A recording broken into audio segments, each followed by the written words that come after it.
Hi, I'm Jennifer, back again, and today my guest is Lonnell Williams of 3LW TV. And Lonnell, I'm going to let you introduce yourself. Like you said, my name is Lonnell Williams. We've known each other for quite a few years. It's actually an interesting story how we initially met in a class at church, of all places. And we've just been friends for years. I am a digital influencer. I do a lot of travel, a lot of live tweeting for television shows and at different live events. I've made some wonderful connections via social media. That's a whole nother class. That's a whole nother episode. But I do believe in the power of manifestation. I absolutely adore travel. It is seriously the best education. And I've really spent the last 25 years of my life doing a lot of it. Okay, so Lonnell, the reason why I've asked you here is because you have traveled more than anybody I know. I'm sure you've circled the world more than once, 3 or 4 times probably at this point. 2.1 million miles in the last 5 years. Wow. Yeah. I have an app that's tracking them. I did many miles before the app came along, since I've done that, 2.1 million. Wow. Yeah. Wow. Right? Isn't that crazy? That is crazy. So, when we met in our class, we were in Bible study together. I remember you saying at that time that you were not just thrilled with the way your life was going. We were actually taking a class with Dr. Barbara King at Hillside, and part of that class was learning how to manifest and create the life that you want to have, because the Bible says, ask and you shall receive. And in that class, you were talking about how you were dissatisfied. You were traveling then, I think. Right. I was working for an airline, commercial airline, traveling, but... And at that time, that wasn't the life that you wanted. You switched up. You were doing some stuff here, kind of stationary in Atlanta. And at one point, I remember you saying, I don't like this either. I don't think that's quite the way you said it, because that's not how our language is in private. But since other people are listening, we'll say it a little nicer. But you didn't like that either. And so you started making some moves. Talk about how that happened. So initially, I had taken a corporate job here in Atlanta, managing a contact center. And really, anybody that works in corporate management, you realize it's so unproductive. It's such a waste of time, because you spend most of your time babysitting grown folks. And I have zero tolerance for that. So I don't like children. Yeah, I just don't like children. I especially don't like grown children. I like your child. That's about the only child That's about the only one, right? It's 1 or 2 out there. But yeah, I was completely dissatisfied with. I said, I can't do this long term. I was like, this money's nice. It's a nice interim thing, but literally, I started to check out emotionally. After 3 weeks, I swear. Yeah. I was like, I can't do this long term. I just bought a house, so I couldn't just walk off my job. But I planted those mental seeds. I was like, okay, something else has got to come along, because I just can't do this. And literally, a good friend of mine called me. He had called me twice before about applying to work as a corporate flight attendant for the company that he had moved to. I was like, child, I'm done flying. I'm good. I'm in Atlanta. I got my house. I have my little corporate gig. It just sounded so white picket fence and boring, and so totally not me. So I was like, I was trying to convince myself, could you make it? I saw you all the time. Yeah. It's I was home all the time. And I was like, child, this is not going to work. And literally, he had called me. And at this same time, when he called me this 3rd time, he tried to get me to apply. He said, listen, this position is open. I know they'll like you. You should really come and do this. I'm like, child, I'm done with it, whatever. And literally, the 3rd time that he asked me, it was also a time when we had switched general managers at the company.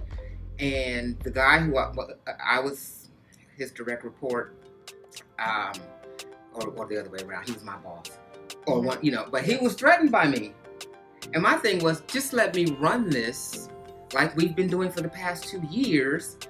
And you could just go, because the previous manager that I had, boss that I had, was out getting his graduate degree at night because he left the department in our hands. And literally, and we were just on a supervisory level then. I wasn't the manager. I said, we've got this machine going. Me and another lady who I worked with, we split it. We ran the department. But when he came in, he felt threatened by me, like I wanted his job. I'm like, dude, you could really sit back like this is welfare. But you want to don't come for me if I don't call for you. So that whole dynamic started at the same time my friend was telling me, this opportunity is available. And so finally I had it. He had pissed me off so bad one day. I literally went into my office and just filled out the paperwork for this other company. They called and they flew me up to Chicago. The job was in Chicago. And I was like, child, so wait, y'all gonna fly me up here? And I get up there and I get off the plane. They got a limo and a driver waiting for me. I was like, oh, they got some resources around here. This Midwest thing might not be so bad after all. Look, you were thinking, I can eat. And when I went out and did the interview, it was so funny because I was even defensive because I had locks in, and I'm sitting in a panel of like 5 Caucasian people, and I had just had an issue with my locks with a Caucasian woman, so of course I've got post-white lady supervisor syndrome. And at that time you had locks down your back. Yeah, they were long. I mean, I always kept them tied up and all that, but so in the interview I'm already on the defense because I've got this trauma in my head, and they asked me at the end, did I have any questions about her? I said, is my hair going to be a problem? And it was so funny because they all looked around like, who's going to answer that? Like, where the hell did that come from, And they just like, just don't dye a fire engine red. We're good, And I just thought, wow, it was just a whole different environment. And so I moved on to that company, so now I commute back and forth to Chicago to work, but they send me to travel all over the world. And I didn't necessarily go looking for them. They found me, that whole opportunity found me because I switched up my mindset. I said, I know I can't do this, but I know I've got responsibilities and I can't walk away from this today. But mentally I started to check out, and I always know once that happens, that opens the energetic flow so that whatever else is supposed to be my next chapter will find me. I don't always find it, but it finds me. So, since you've been traveling with this new company, you've had the opportunity to go all over the world and to see some really neat things, in addition to your private travel, which you do on your off days. A lot. Right. I know you would think somebody who travels as much as I do for work when I'm off, I'd want to just be home. And I do. I love home. Yeah, I do. I still like to travel. I still like to move. So I want to talk about 2 places you've been that I think are interesting, because everyone goes to Paris and London, and you've been to some really cool places in China and India, and my son is lucky enough to get a postcard from every one of the stops. So we're trying to kind of feed that travel bug in him, because I can't travel like that, but for a variety of reasons. But I want him to know that there are African Americans who travel like that see the world, have a house, and are not entertainers. While he is part of that industry and part of that world, that's not where his money comes from. Right. And I don't think you mind me saying it that way. No, but that's the truth. But you, if you were not an influencer, you would still be able to do the travel that you do. Right. And I guess that's the point I want to make, is you don't have to be that person to enjoy learning about the world. Interestingly, you've been to Ghana 2 or 3 times. Twice, but I'm going again in a week. Okay, so he's been to Ghana twice, and more recently you were in South Carolina at Sullivan Island, which is the stopping point. So the travel from Ghana to Sullivan Island would have been the trek that slaves would have made during the time of slavery. That would have been that trip. And I want to talk about your visits to both of those places now, because this is the tail end of Black History Month, and I think that would be an interesting kind of juxtaposition of what's going on in Ghana today, from that port, from the dungeon, and then what you saw on Sullivan Island today, and how that looks to you now 200-300 years later, right. and what you were told about those places at the time. Well, is that too much in one question? No. Well, what I was told about them literally was nothing as far as education was concerned growing up. I mean, I literally had to learn that through family. But I meant when you went there. Well, when I went there, yeah. Both experiences were life-changing, but especially Ghana. I kind of did them in reverse, because one of the reasons I moved to Atlanta is because I really wanted to explore our history in the South. And it took me a few years, like 10, before I really... there were too many parties going on in the ATL. It took him 10 years to get out of the club, and then when he woke up, he was like, oh, there's something else here. Oh, look, there's history. So I started doing like South Carolina, other parts of South Carolina, Virginia, just really trying to visit some of these places where our ancestors toiled. And then I had the opportunity to go to Ghana. All of those experiences, each time I stand in one of those spaces, it's like life-changing. I don't know how to describe, I don't necessarily like hear voices, but I definitely feel guided by ancestral energy. Every time I step in one of those spaces, and I get still in one of those spaces. Ghana, when I went to the slave dungeons, those probably were the most life-changing, because literally you can still smell it.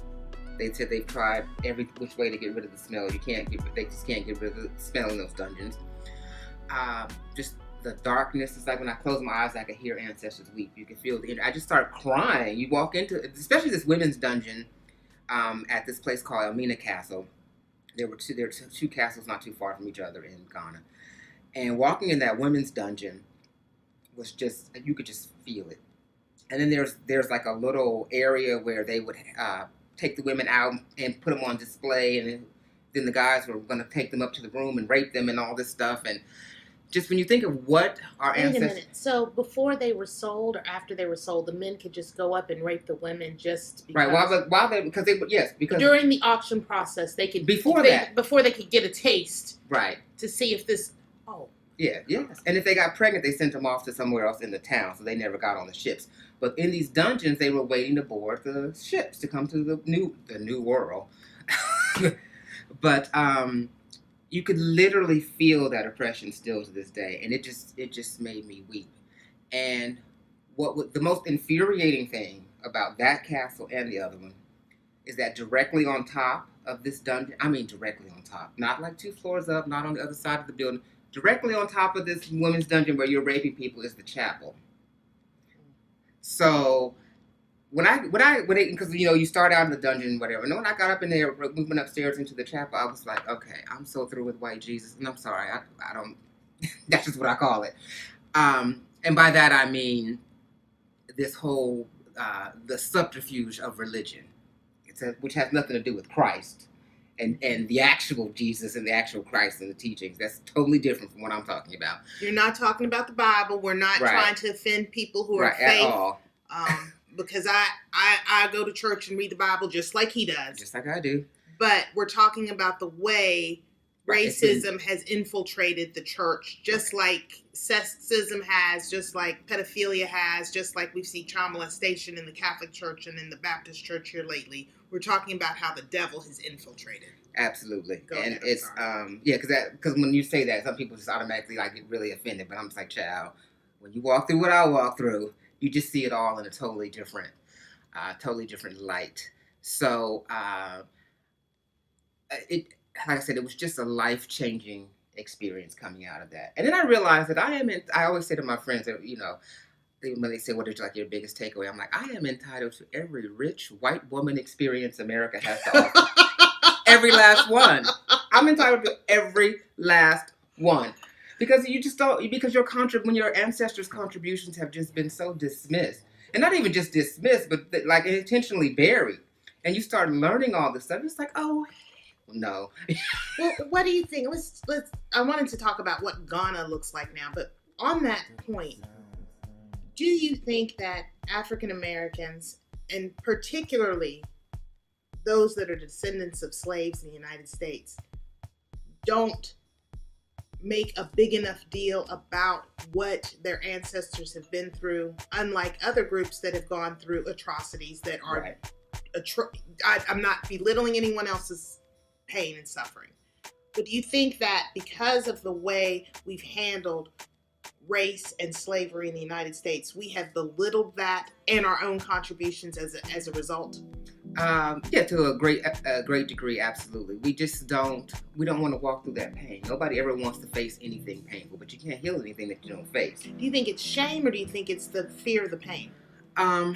I don't think it's either. It's probably just or brainwashing. Yeah, a little of that too. But if I don't, I'm okay right now because I have this little slither of the pie, and ignorance is bliss. If I don't really know what I'm missing, and I can just get these gold chains and have these hoochies twerking behind me, then I'm okay. It's like, no, you don't understand the disconnect. I just don't even think they understand the importance of just how significant their journey is today, and how it's based on and threaded through the disconnect from our slavery and our ancestral history. And you've got to understand that. And that's why when I say I visit these spaces, and every time I come away from them, I feel more empowered, is because I'm rooting myself, kind of in that pain. I kind of walk through that pain, but I come out empowered every single time. And I understand and think everything starts to make sense to me, even on a deeper level than it did.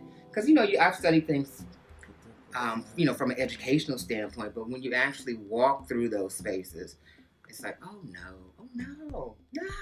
Because there's just no way you can visualize this. You can't imagine the smell. You can't visualize the space of those engines. One of my bucket list items is to go to Ghana so that I can take my son there so he can experience. Right. And this is the 400th year. So there's like it's a big celebration of the beginning of the transatlantic slave trade. So it's a good time to go. It's affordable. You were asking, what is it like now? It's still third worldish by our standards. You're like, oh, okay, but it's not. I don't know. But the places that I stay are very much like westernized, of course, because I'm just like, well. Yeah, because you're not doing anything. Right. You're not a camper. I'm not killing a chicken with my hands. You're not camping. I'm not doing camping for you is not what it is for regular people. Right. Camping for him is going to like a 3-star hotel, not a 5-star. Right. So that's not him. So that's available also. But I say that is available. And actually, when I go this time, I'm actually staying at a small resort called One Africa that's owned by a woman from Brooklyn who moved to Ghana maybe like 20 or 30 years ago, and she started building this resort. And it's modest, but it's great food. And I just plan to sit at the hammock, maybe do some writing, some reading, listen to the waves, and just do nothing. But Ghana has everything that you need. I mean, it's not like you're going to. So there's a nightlife. There's definitely a very vibrant nightlife there. Great restaurants. Lots of culture, and you can get. What I love is that everybody's so entrepreneurial. Everybody's got a hustle. Everybody. So one person might be doing fabric, somebody else might be doing beads, somebody else might be doing food, different types of foods. It's beautiful to see. So just like a whole country of Black people. What does that feel like? It feels wonderful. It's beautiful. Like I went to a beach. They have this beach called Labadi Beach in Accra, in Ghana. And on a Sunday afternoon, it's just hundreds, just a sea of Black people on this beach. Black folks riding horses, Black families, all shades, all hues. It's just like, wow. It's just like... It's so foreign to us. It's very foreign. It's like, wait, whiteness is not even a factor. I mean, there are some white people there, but it's not like... But they have our experience. Right. Right. Right, yeah, exactly. They have our experience. So it's just refreshing and just so beautiful to see. It's like, wow. What does it feel like when you come back after you've had that experience of being in the majority and everything is it's about Black people? Right. In a way that is unconscious to them, because that's all, just like it's unconscious here that it's majority about white people, right. Because that's what's here. That's what's here. Not putting anybody down. How does that feel when you come back? Do you notice, you can really tell the difference? Well, you definitely notice it, because you definitely feel the angst and the energy, just because the climate here is just so divisive and crazy right now. And that's just part of the transformation, I believe, of whatever we decide we're going to be as a country. But when you come back, it's definitely clear. I don't just dismiss things, but I'm not, it doesn't make me fearful. It doesn't make me, angry. It doesn't even make me angry. It just makes me aware that, wow, you people are lost You don't even know. You just don't even know. It really is kind of a Wakanda experience when you go to Wakanda and you're like, oh. Right. Oh, I didn't know. I didn't know. So yeah. So it's more like that, like what we would feel like we think it would be like if we went to Wakanda and everything's so much better, because that's every black person's dream right now. Right. And you have to understand also, when you go to Africa though, whatever country you're going to, you have to remember you're bringing your African American experience to Africa. So don't expect to have a Black American experience in Africa. You still have to adapt, adjust, and appreciate the culture and the way that life is there. And it is very different than it is here. How is it different? Like I said, one of the things that people are very entrepreneurial, like everyone, and it's women have in Ghana anyway, I find them to be very visible, very present, but I don't necessarily know that they are very high in the political structure. I'm not sure about that, but I didn't see a lot of that when I was there. Just the respect of the elders. We don't really have that here. It's like we treat that, it's in the reverse. But like when someone dies, they have posters around the village or town or whatever, literally like honoring this person. It's just, it's just beautiful. It was just very beautiful to see. But it is westernized because it's been colonized, obviously. So there are Western influences definitely throughout the country, which I appreciate that too, because that's what I know. But just the whole vibe is just, for me, just so different. Doesn't mean it's perfect and without issues, because every place I believe has that. Yeah. But it's very safe. You can see women walking around 2 or 3 in the morning that are not like working. Or guys out, it's just very safe. The whole environment I felt very safe, whether I was in the city or even out in the country, although I wasn't doing too much walking in the dark in the country. I was like, oh no, because I know they're explaining about the snakes and no, that's not me at all.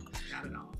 So then let's talk about, months later you fly across the ocean, and then how did you get to Sullivan Island? Did you drive up there? I drove. Yeah, it's a bridge now. I was staying in Charleston for work, and I had like the whole afternoon free, so that's when I went over to Sullivan Island. So how was that? I'd been meaning to go there for a while because I had read about it, but on previous visits I didn't have an opportunity to visit there. And now it's kind of, it's developed, like, everybody comes in and ruins everything. But there were a few sacred spaces. One in particular was an African American cemetery that's literally on the side of the busy road as you come over the bridge onto the island. There's a small African American cemetery, and it's a landmark. But literally, like, built up right up to it are homes. So there are 3 backyards that border this African American cemetery. So they're developing a lot of it. But so there are not really many markers, because of course nobody wants to talk about, they don't even want you to know that Sullivan's Island was. Yeah, this was the stopping point. This was the stopping point, the first point of entry, because this is where they were quarantined to make sure that they weren't bringing any diseases to this country. But according to the Native Americans, it was the white folks that brought the diseases. Yeah, we brought. Yeah. They were like, wait, y'all brought the diseases over here, but. So even, not just the slaves, but the white men who worked on the ship, bringing them over, also quarantined. Okay. And then, so they don't have any like monuments or anything. Toni Morrison's foundation put up this bench that kind of overlooks the waterway where the boats would have come in, and you can still see there's like little docks and piers where people came, where you can see where boats still to this day come in off of the ocean and dock there on Sullivan's Island. And there's a fort there too, that was a military fort that's still open. And but just sitting in that space once again and just getting still and quiet and just thinking about somebody that survived the Middle Passage. And that was just the beginning of the hell. You know what I'm saying? Because once you got here, the real hell begins. And when you think about that, just surviving that horrific journey, that if that's in your lineage, you have to understand you come from the strongest of the strongest. I mean, it's in our genes. It's in your genes to be excellent. Yeah. It's one of the reasons I believe every time you see somebody black enter some particular arena that's not necessarily like, say, Venus and Serena Williams. It's like they just obliterate everyone. It's not even like, okay, we're just going to be competitive. No, we're just going to just obliterate Tiger Woods, even though he's Caucasian. But just how they, just how they just dominate. Even you could even use the example of Barack Obama, whether or not you agree with his politics. But the fact that he was sat in that pressure cooker for 8 years without a scandal or maybe a tan suit. That's right. The Gabby, yes, the little gymnast. Gymnast. All of it. And why is that? Because we've got to be twice as good to get half the credit. So that's just in our genes. That's all we know is overcoming oppression and overcoming just relentless oppression. And that's in our genes. So when the playing field is level, that I'm sure that freaks people out because now they know they can't compete. Yeah, I said it. Okay, so what other lessons have you learned from travel? We've talked about as an African American going to Africa and then coming back and seeing where African Americans talk, but you've also been to India, to London, you've been everywhere. Is there anywhere you haven't been? Let me just add. I've been to South America. I haven't been to Antarctica yet, so that's on the list. That's a one and done though, because I don't like cold. But I definitely want to do Antarctica. And there's no resort there. But what I do love about travel is that, especially when I first started traveling internationally in the 90s, going to these international destinations, my blackness was celebrated. I mean, all over the world, it was like people would, especially when I would go to China, especially when I had locks. I mean, they used to mistake me for some soccer player in Brazil. And literally once I was in Istanbul at the Blue Mosque with my colleagues, and this girl taps me on the shoulder. She wants to take a picture with me, and I'm just like, okay, girl, whatever. And then another person tapped, and then before you know it, there is literally a line of people. And they all thought it was. And they think, I'm like, who the hell do they think I am? Maybe we should be charging them for this. I don't know. I finally looked the guy. I forget what his name was, but. Did you ever tell them, or did you let everybody think? I told them right out that I'm not that person. They didn't care. It happened in China. That people would come running up to me in the airport. It was hilarious for like years because he had the long locks. I don't know. I guess we had similar features, but I got that. No, you didn't have that similar feature. We both know what that was. So, but that similar feature was locks and brown skin. That's what you had. Whatever it takes, but yeah, that used to happen for a long until I cut my hair. Really, it happened all the time. But I've learned so much. Did you get dates out of it? Maybe. I may or may not have occasionally used that to my advantage. Maybe, perhaps. Yeah. But no, travel has just been. There's just been so many lessons. One, that there is a whole world outside of the prism of American media. And that's the main thing. I loved, like even to this day, going, one of my favorite shows on CNN, which they don't broadcast in the States, but all over the world they show it, is called, there's two, Inside Africa and African Voices. It's all about entrepreneurs in Africa. There's no starving children, no flies around the lip and disease and mayhem and Ebola and all that crap. I mean, and they're on CNN, but they do not show it in the States. But if I go to any other country and watch CNN International, I can watch African Voices.